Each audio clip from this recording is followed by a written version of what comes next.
Hello everybody. Organization and management of educational programs for children with special educational needs. Today under this we are going to deal with the topic barriers to inclusive education. The objective of this lesson is to understand the barriers to inclusive education and the ways of supporting inclusive education. Disability, it is seen as a developmental issue in any economy, as the disabled group is often being marginalized due to exclusion from the society and thus leading to poverty. Inclusive education approach, it does not only provide the basic human right to education, but also dignity, which is often being linked with socioeconomic status.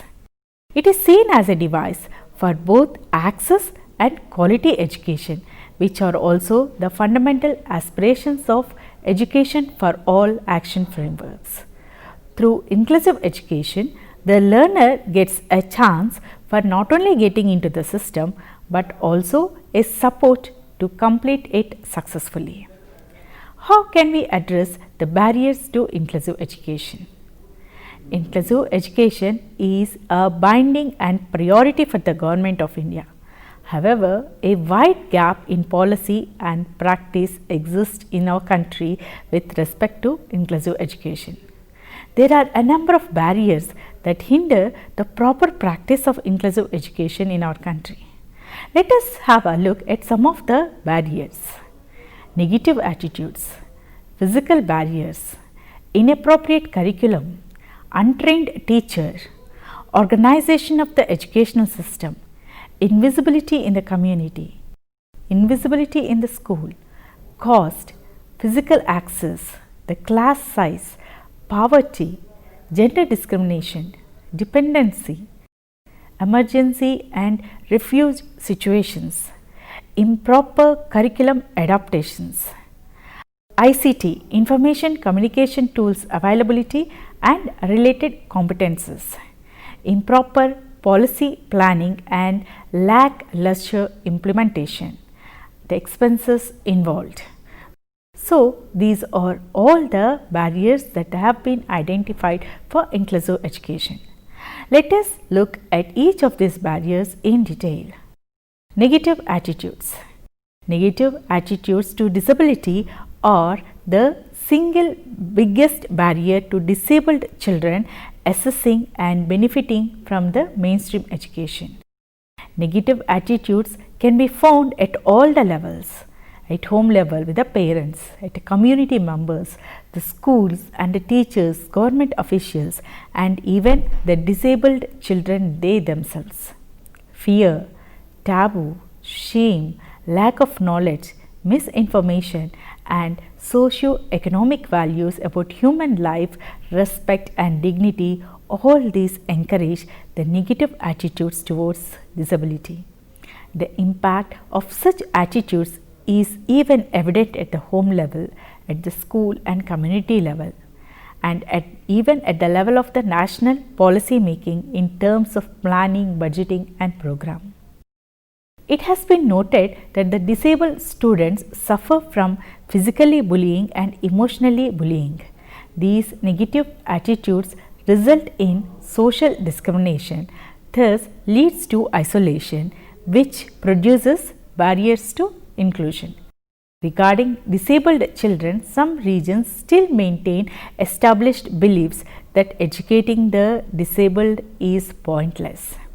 It is sad to note that these barriers are caused by the society, which is more serious to any particular medical impairment. The isolation which results from exclusion, it closes the door of real learning. The negative attitude often develop due to lack of knowledge.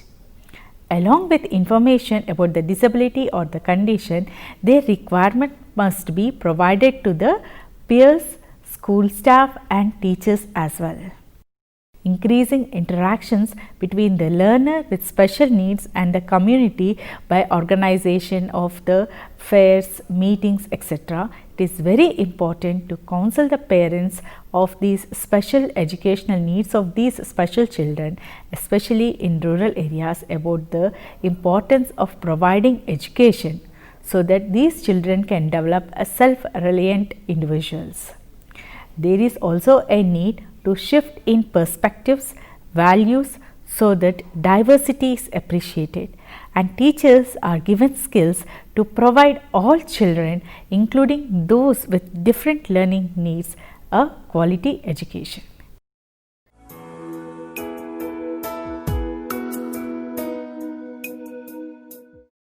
Physical barriers. Along with the attitudinal barriers which are faced by the learners on daily basis, another important barrier is the physical barrier, which includes the school buildings, playgrounds, washrooms, library. Apart from this, majority of the schools are physically inaccessible to many learners because of the poor buildings. Particularly, we find them in rural areas. Since most of the schools are not equipped to respond to special needs and they pose a blockage for learners in physically getting into the school. Then the next barrier is inappropriate curriculum.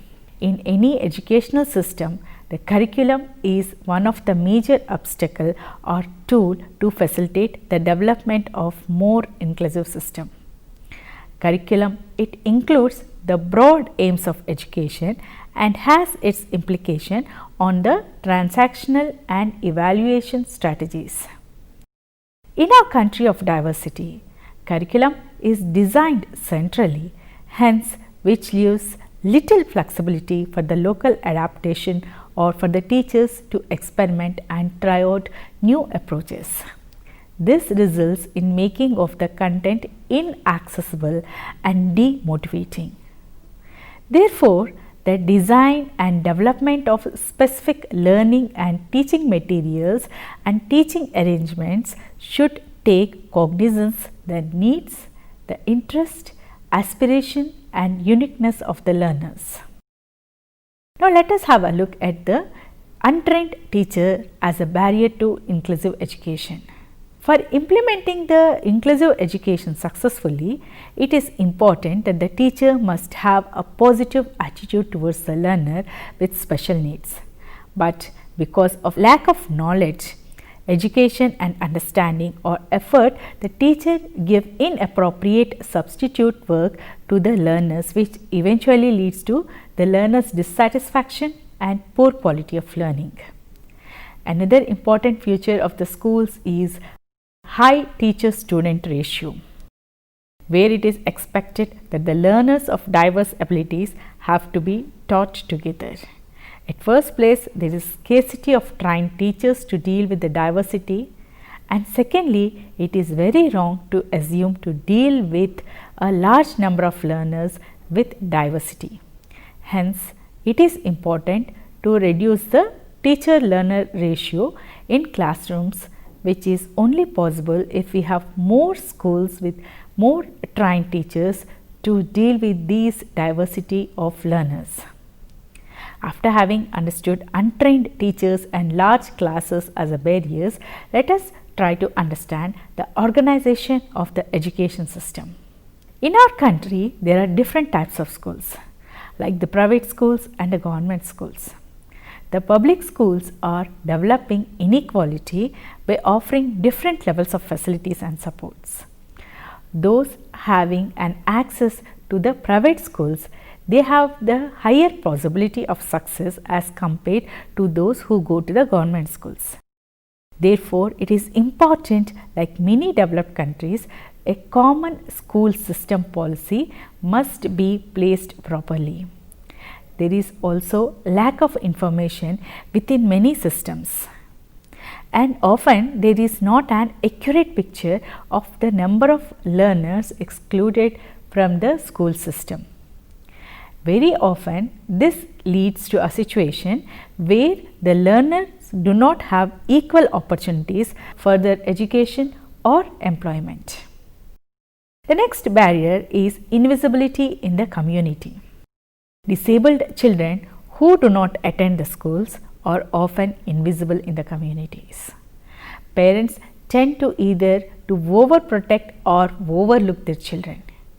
Fear of their safety or for the respect and honor of the family, the parents sometimes lock their disabled children in houses when they go out for work or hide them completely so the neighbors may not even know that these children exist. When conducting home surveys or population census, families may not include their disabled children in counting unless the researcher asks enough of the right questions to make families realize that they have overlooked these children. Invisibility in school. A lack of child-centered approaches in education is often at the heart of the invisibility in school, where the focus is on the curriculum and on what is taught rather than the individual children's need and the process of learning. The children's individual potential tends to be overlooked, understimulated, or approached in a negative way. Many children are delayed in their development, and these delays may be overlooked or misunderstood. They may only have short-term impact, but they can affect the child's ability to learn at any point during their school life. Some may simply be behind in particular developmental area, for example speech, while others may have actually impairments like hearing, which have not been and may never be recognized. If developmental delays or impairments are not recognized and addressed appropriately, the children are likely to have difficulty in learning the key skills like the reading and writing, which are very important for schoolwork. This is all about the invisibility in school.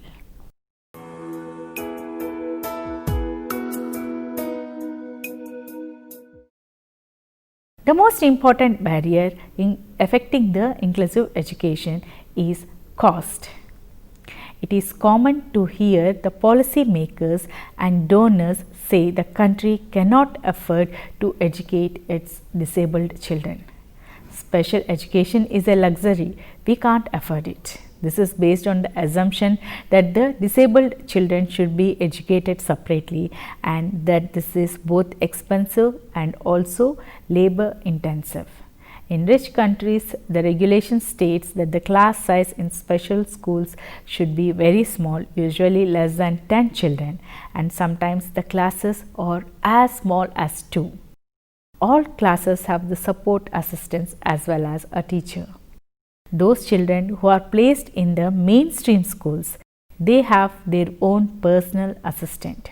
Such small classes or staff pupil ratio are clearly not replicable in poorer countries or developing countries, and nor they are necessarily desirable. Physical access.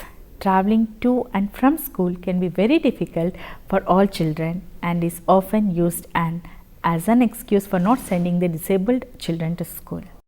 Once the children have reached the school, there are other physical access issues to consider, and as regarded the entering the school buildings and the ease of movement around and the teaching and retention or recreation areas, the physical safety and comfort of the children should also be a major concern in all the schools if learning is to be accessible.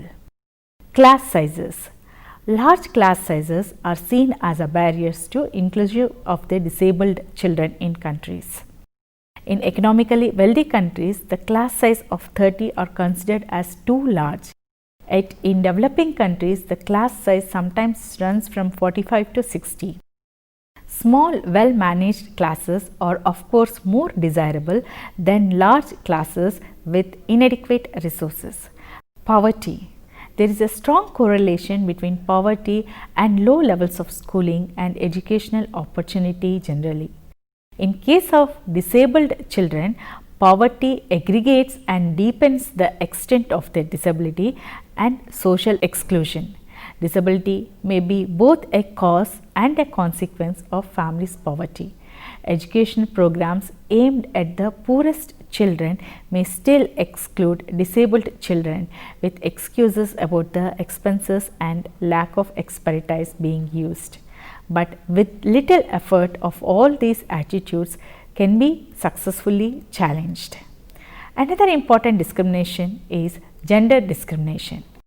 When schools and education system become more aware of gender discrimination and inequalities, they do not automatically focus on only the disabled boys and girls in their gender analysis. The extent to which opportunities of disabled girls and boys differ will depend upon the culture and the socio-economic context. Disabled boys may be prioritized over the disabled girls for family expenditure on education, while in some contexts fixed ideals of masculinity may compound the negative attitude towards the disability in boys even more than in the girls.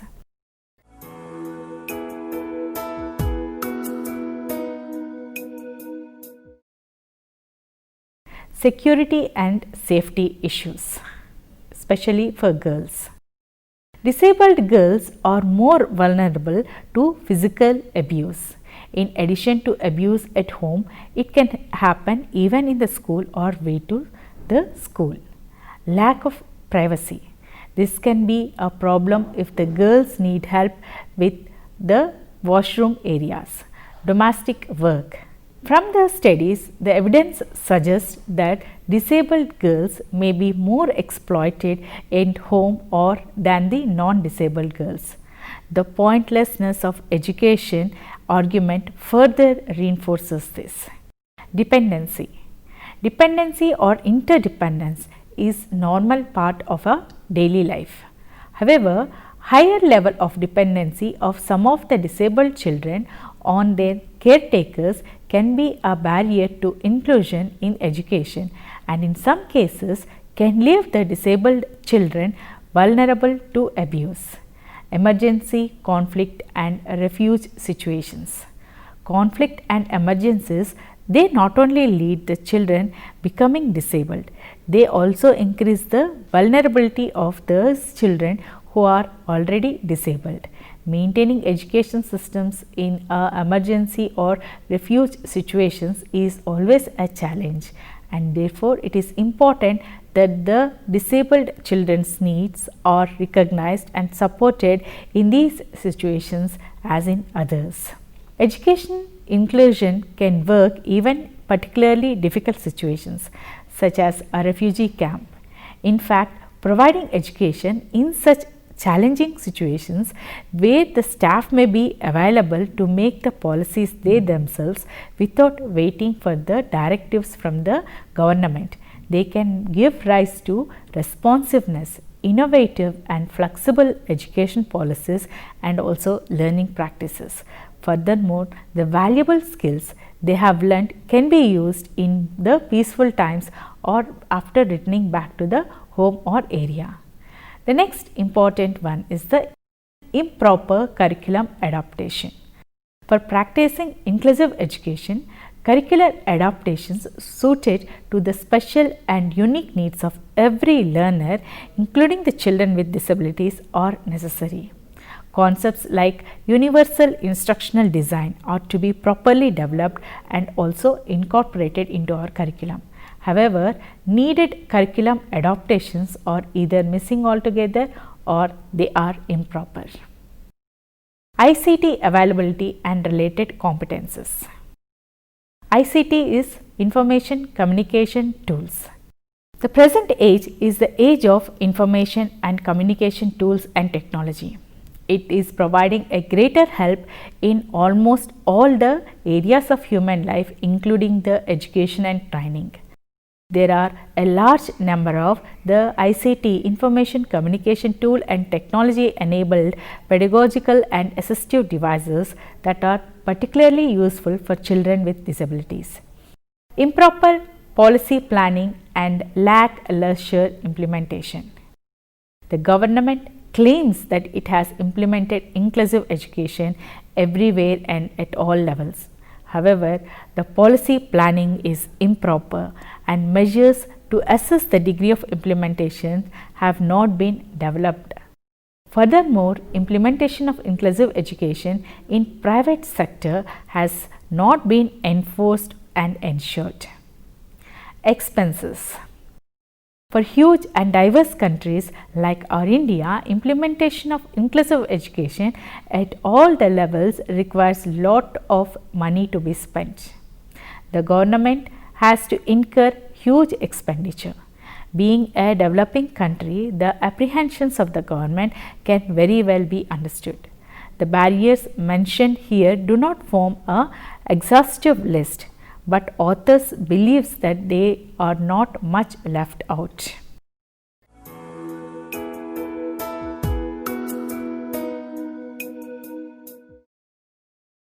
After having understood all the barriers towards inclusive education, now let us have a look at the ways of supporting inclusive education.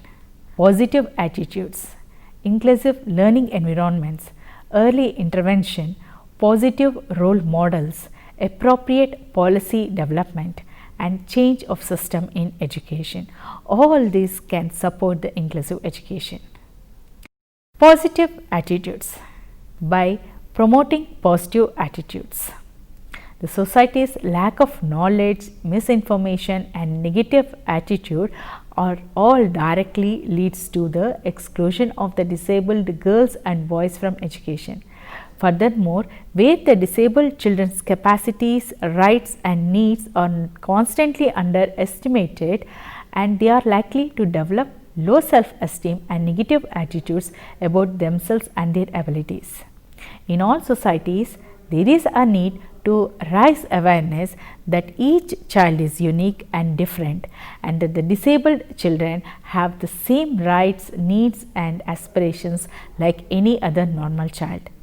Awareness, it works and it is very important at all levels of the society, the family, the community, and it also helps to counteract the fear and misunderstanding and also negative attitudes. The most effective way to do this is through participation by the disabled people and children. The impact of negative attitude is also evident at the policy levels and legislation and also in school practice. Education officials, the teachers, the NGOs, they all need to develop a sound understanding of disability as a social challenge, and it is about lack of opportunities for disabled children to develop their full potential and participate in society, rather than seeing disabled children as the children who lack some skills or abilities. Only when this concept is grasped, the individuals and organizations involved in education, they recognize their responsibility for helping to break the cycle of negative attitudes and segregation. By promoting inclusive learning environments, creating a welcome and accessible environment in which children learn and is a major part of inclusive education.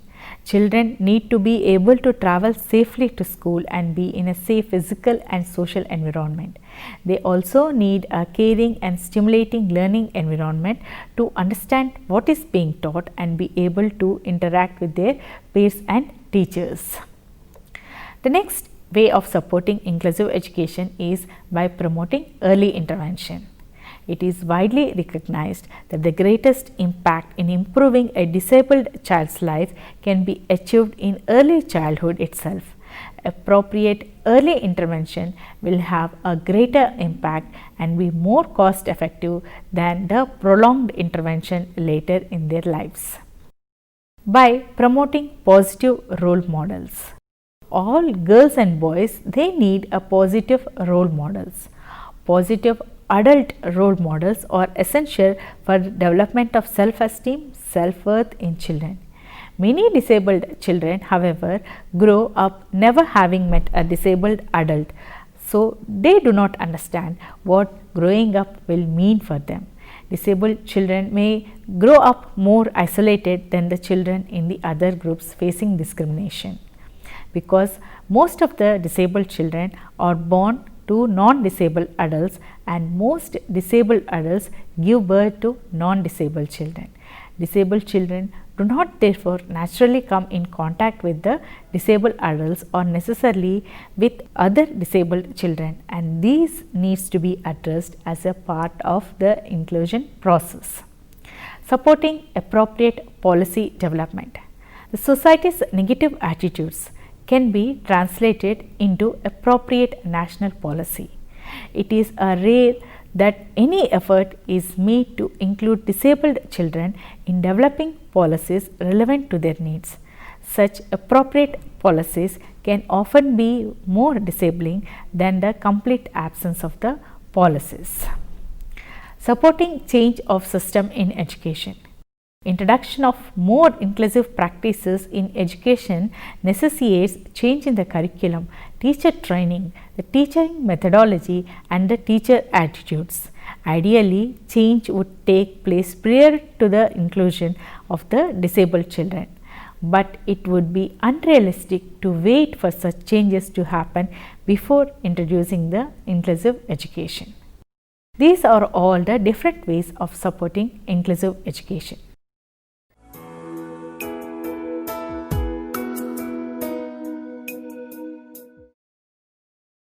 Principles of implementing changing in the system.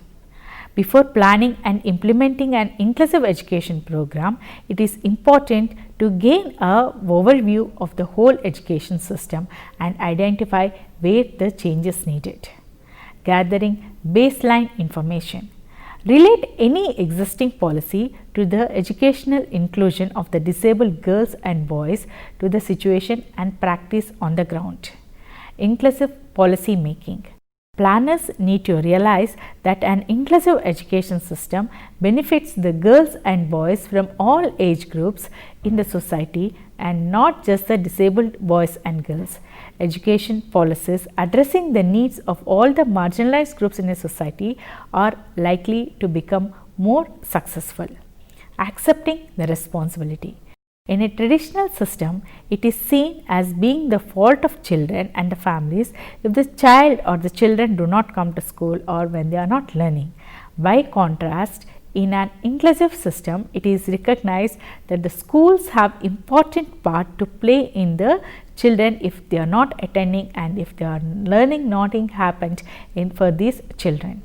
The school system need to accept the responsibility for the children's learning by making the system and methodologies more relevant and responsive to the child's needs.